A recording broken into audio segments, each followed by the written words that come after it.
할렐루야. 오늘 히브리서 11장 32절 말씀 사무엘의 믿음이라는 제목으로 함께 하나님 은혜 나누기를 원합니다. 자, 오늘 본문 말씀은 히브리서 11장 32절인데요. 제가 읽겠습니다. 내가 무슨 말을 더 하리요? 기드온, 바락, 삼손, 입다, 다윗 및 사무엘과 선지자들의 일을 말하려면 내게 시간이 부족하리로다. 아멘. 히브리서 11장에는 믿음의 용사들의 이야기들이 쭉 일궈졌습니다. 그래서 우리 수요일마다 말씀들을 계속 보았는데요. 오늘은 개인적인 이름으로는 맨 마지막인 사무엘의 믿음에 대해서 함께 은혜를 나누고 함께 말씀을 통해 세임을 얻는 시간 되기를 바랍니다. 자, 성경에 나와 있는 선지자들은 별명이 있어요. 예레미야는 눈물의 선지자다. 그는 나라의 멸망을 바라보며 울면서 그 하나님 말씀을 전하게 되었습니다. 그래서 예레미야는 눈물의 선지자. 아모스는 하나님께서 정의를 실행하시는 분이시다. 사랑도 있으시지만 하나님의 심판도 있다. 그래서 공의의 하나님을 그가 외쳤습니다. 그래서 하나님의 정의가 강물처럼 흐르게 하라라는 유명한 말을 남겼죠.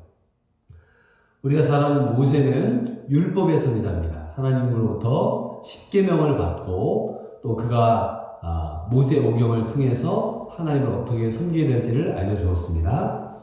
엘리야는 기적의 선지자입니다. 기도할 때 하늘에서 불이 내리고 또 감옥에 있을 때 하나님께 기도했더니 비가 오는 그런 기적의 선지자가 바로 엘리야죠. 그러면은 사무엘은 어떠한 선지자일까요? 별명을 만들자고 하면은 사무엘은 기도의 선지자다라고 말씀을 드릴 수가 있습니다. 왜냐면은 이 사무엘의 탄생 자체가 기도로부터 시작을 합니다. 이 사무엘의 어머니였던 한나는 아이를 낳을 수 없는 여인이었어요. 그래서 남편인 엘가나가 있고 자기가 첫 번째 부인인데 아이를 낳지 못하니까 두 번째 아내를 두었습니다. 분인나라고 하는 여인을 두었죠. 이 분인나가 끊임없이 이 한나를 괴롭힙니다. 아들을 낳지 못한다고. 고대에서는 자녀를 낳지 못하는 여인들은 저주받은 여인으로 여겨지게 되었습니다. 그래서 그가 하나님의 성막에 가서 기도하죠. 이 한나가 기도하는데 그냥 기도하는 것이 아니라 대성통곡하는 기도를 합니다. 그리고 기도하다 너무나 지쳐가지고 그냥 말도 못 나올 만한 그런 그 외침으로 기도를 하니까 엘리가 보고 나서 술을 먹고 와서 이곳에 와서 기도하는가 라고 이야기할 정도로 얘기했습니다. 그러나 이 한나는 하나님께 기도함으로 말미암아 아들을 낳았습니다. 그 아들의 이름이 바로 사무엘이죠. 사무엘. 그래서 이 사무엘의 탄생 자체가 기도에 의해서 태어난 사람이다. 그러면은 사무엘의 이름의 뜻이 무엇이냐? 사무엘의 이름의 뜻이 있는데 하나님께서 들으셨다. 하나님께서 너의 기도를 들으셨다. 즉 그의 탄생도 기도에 관련되어 있고 그의 이름도 기도와 관계되어 있습니다. 그러니까 이 한나의 기도로 태어난 사무엘은 기도의 선지자라고 얘기해도 틀리지 않는 것이죠.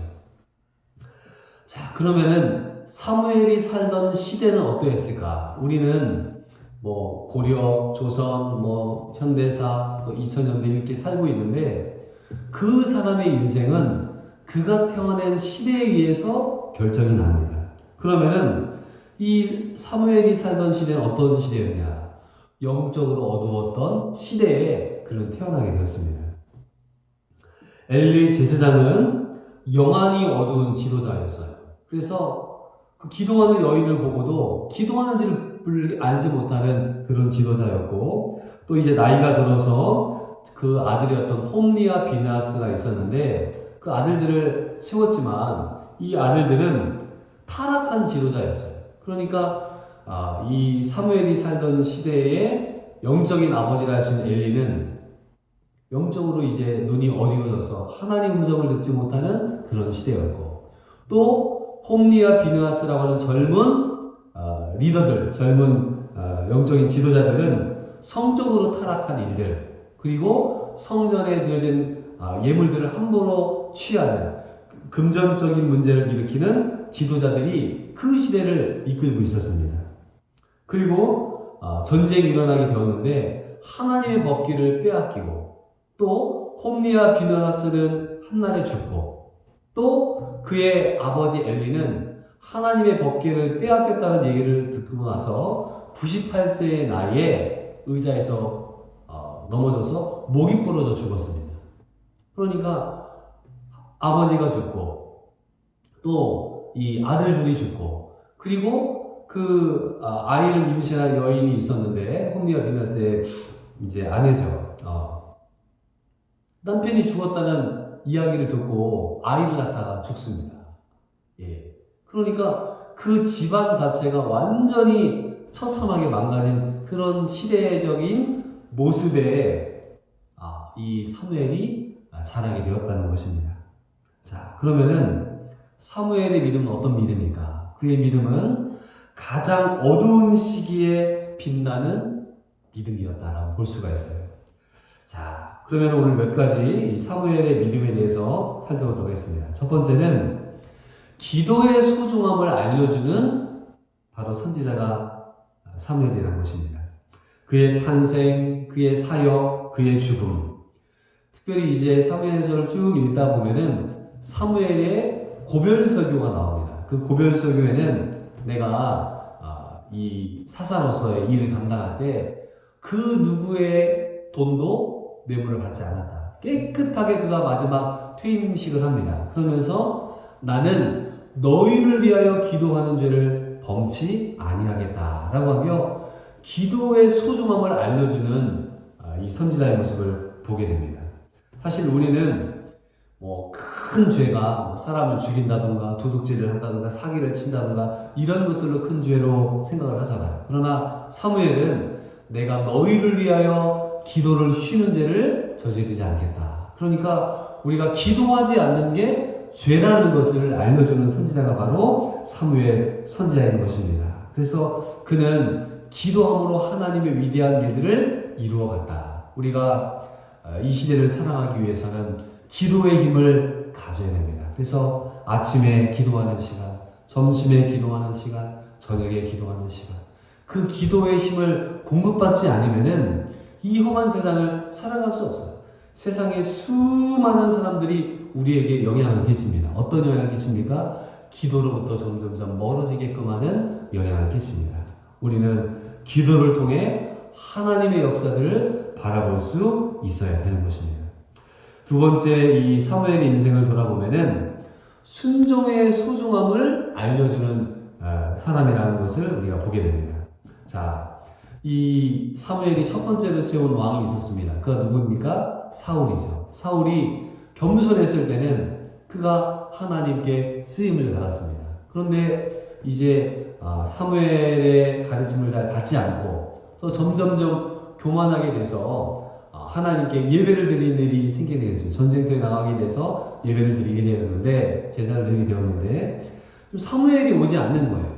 그러면은 기다려야 되는데 그가 이 제사를 드려버리죠.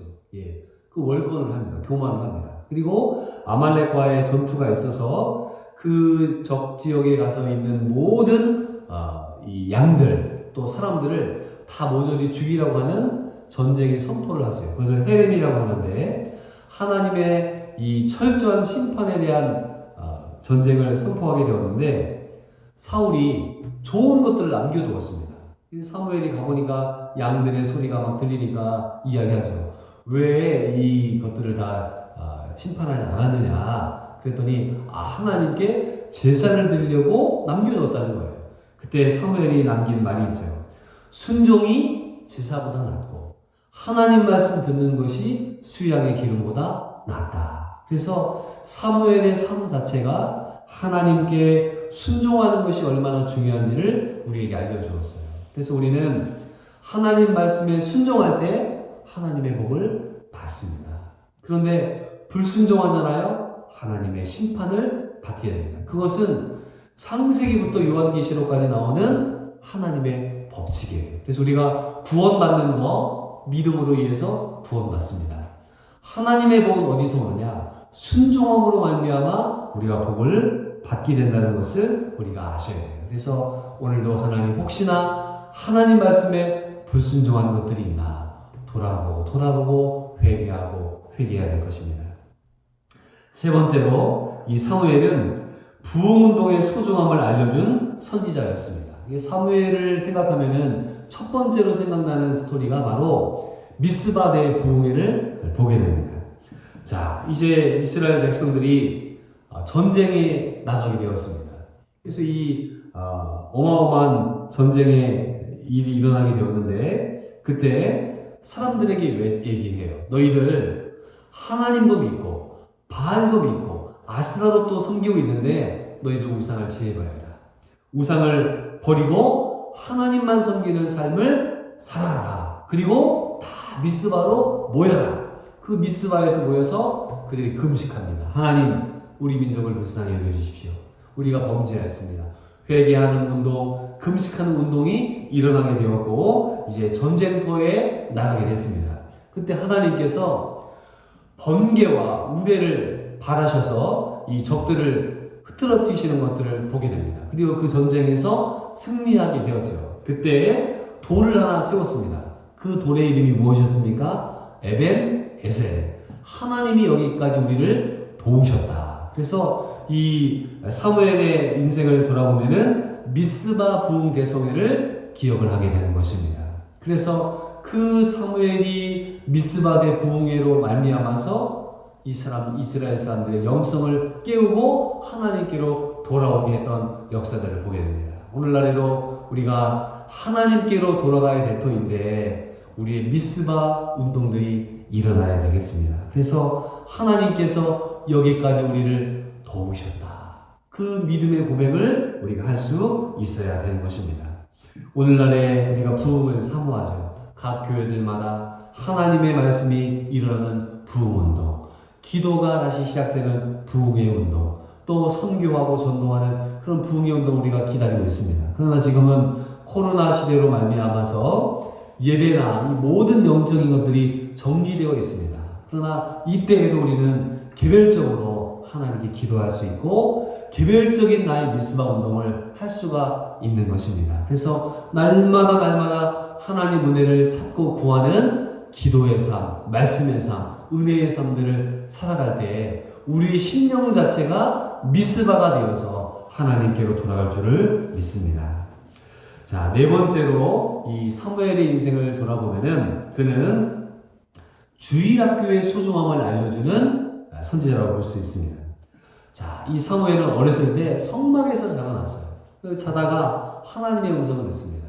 우리가 생각할 때 어린아이들은 하나님의 음성을 듣지 못한다고 생각하지만 사무엘을 봤을 때 하나님의 음성을 듣는 게 나이를 떠난다는 것을 보게 됩니다. 그래서 어린 나이에 성막에 있으면서 사무엘은 엘리로부터 영적인 훈련들을 받게 됩니다. 그래서 기도하는 훈련들을 받게 되고 하나님 음성을 듣는 훈련들을 하게 됩니다. 그래서 이 주일학교가 살아나야만 우리 한국교회에 소망이 있는 것입니다.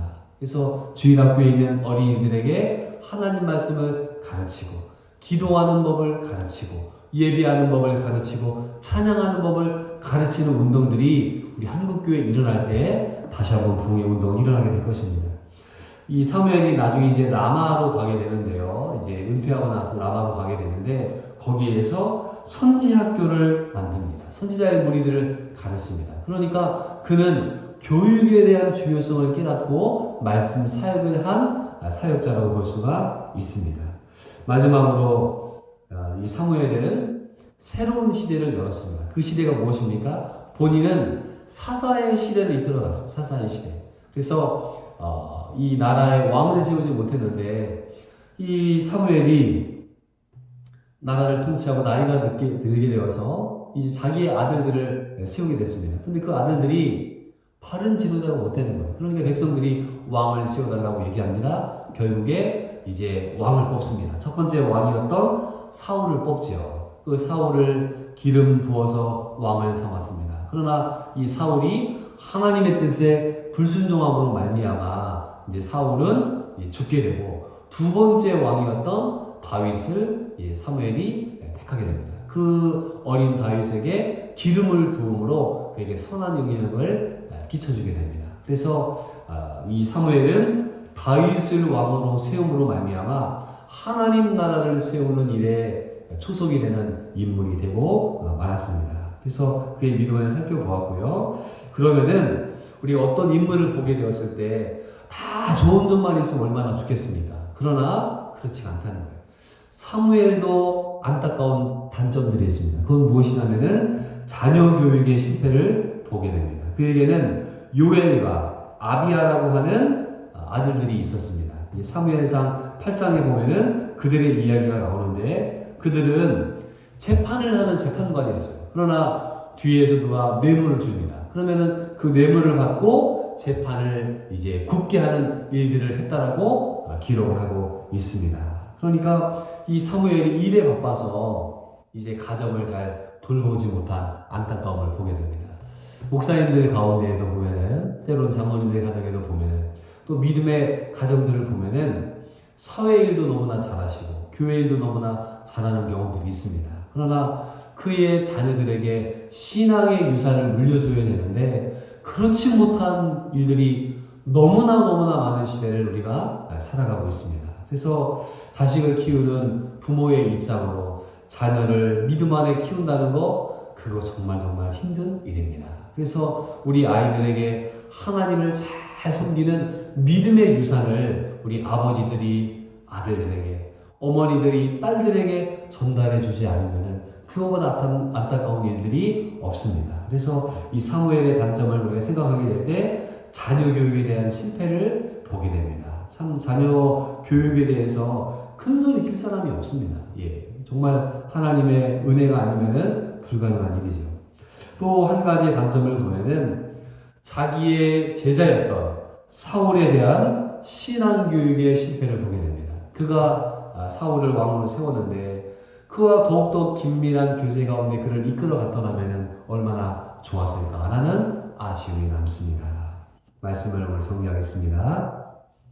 오늘 히브리서 11장에 나와 있는 믿음의 사람들의 이야기를 우리가 쭉 보는데 짤막한 이 사무엘의 믿음에 대해서 살펴보게 되었습니다.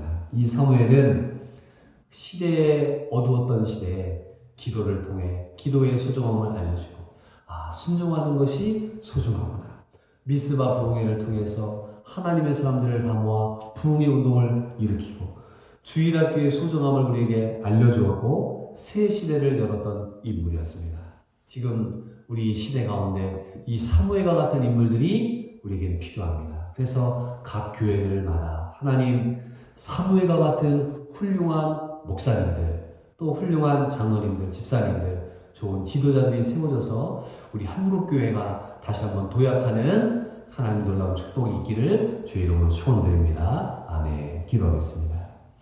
하나님 아버지 감사합니다. 오늘 사무엘의 믿음에 대해서 살펴보았습니다. 하나님 참으로 어두운 시대 가운데 빛나는 별처럼 빛나는 이 사무엘의 믿음을 보게 됩니다. 하나님 그는 기도에 대해서 우리에게 알려줍니다. 기도를 쉬는 죄를 범치 않겠다고 하는 평생 기도의 삶을 살았습니다. 주님 기도의 불이 꺼지지 않도록 우리를 붙잡아 주시고 기도의 엔진이 꺼지지 않도록 교회를 붙잡아 주시옵소서. 하나님 그는 순종의 소중함을 알려줬습니다.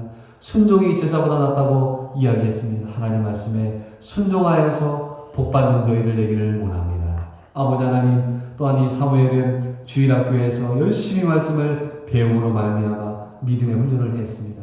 또 그의 사역이 선지자 학교를 세우는 일들을 감당하게 되었습니다. 오늘날 우리 한국교회에 정말 주일학교 어린이 청소년 청년들 다음 세대들에게 복음 전할 일들을 힘쓰는 교회들이 많아지기를 원하고 이 세대를 통해 하나님 영광 받아 주시옵소서. 바라옵기는 사무엘이 가정사역에 대한 어려움들을 겪게 되었습니다. 오늘날에 있는 목사님들 또 우리 장로님들, 권사님들, 집사님들 가정에 신앙의 유산을 물려줘야 될 터인데 이것이 너무나 어려운 시대를 살아가고 있습니다.